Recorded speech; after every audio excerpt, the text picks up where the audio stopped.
les 90 km/h? Saisir cet aspect de la sécurité routière, ce n'est pas évident. Ouf, grâce à notre enquête, tout s'éclaire. L'été 2018.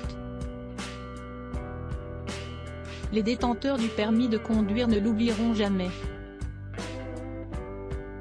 En effet, lorsque l'exécutif annonce sa volonté de limiter la vitesse à 90 km/h sur les routes départementales bidirectionnelles sans séparateur central, c'est le chaos. Quelques mois plus tard, en plein hiver, un curieux mouvement de révolte s'organise dans, presque, tous les ronds-points de l'Hexagone. Repérables à des kilomètres à l'aide de leur mythique tenue fluorescente, les protestataires donnent de la voix. Non, cher ami lecteur d'Obgeco, vous ne rêvez pas. L'origine des Gilets jaunes remonte à cette sombre période. Juste avant le démarrage de la pandémie, la loi L'Homme met un peu plus d'huile sur le feu. Cette fois, elle va dans l'autre sens. Ceux qui aspirent à pouvoir rouler librement à 90 km/h sont en faveur de cette modification. Hélas, ils vont devoir patienter avant d'obtenir l'accord. La commission départementale de la sécurité routière.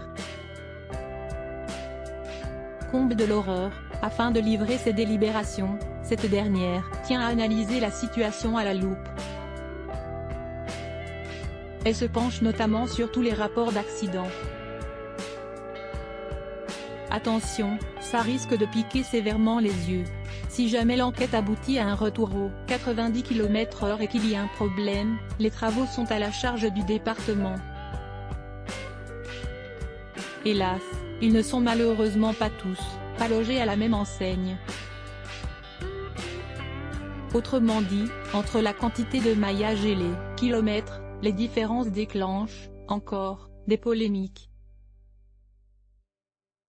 Grâce à nos confrères sur place, la rédaction d'Obgeco met le point sur un drôle d'exemple. Dans le Puy-de-Dôme, on assiste à un curieux phénomène. Certes, les locaux saluent l'augmentation de la vitesse au seuil de 90 km/h sur certains chemins.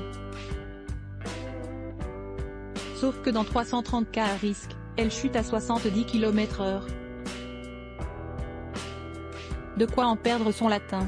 Pour une trentaine de départements, c'est l'incompréhension.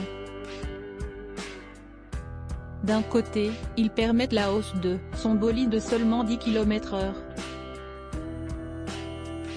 De l'autre, ils intriguent les touristes. Qu'on se le dise, en ce qui concerne le coût de tous ces fameux panneaux à changer, l'addition est salée pour les 46 départements qui suivent. Si vous habitez dans l'un d'entre eux, n'hésitez pas à nous raconter votre expérience ou une anecdote à ce sujet. Classés par ordre alphabétique, il s'agit de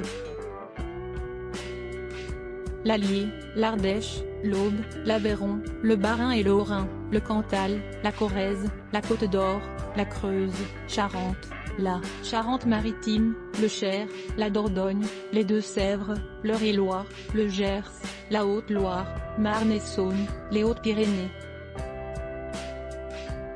l'Hérault, la Haute-Vienne, les Hautes-Alpes, l'Indre et Loire, l'Isère, le Jura, la Lozère, le Loir-et-Cher, le Loiret, le Maine-et-Loire, la Marne, la Mayenne, la Meuse, la Morbihan, l'Orne, le Puy-de-Dôme, la Saône-et-Loire, la Sarthe, la Seine-et-Marne, le Tarn, le Var, la Vienne, les Vosges et l'Yonne.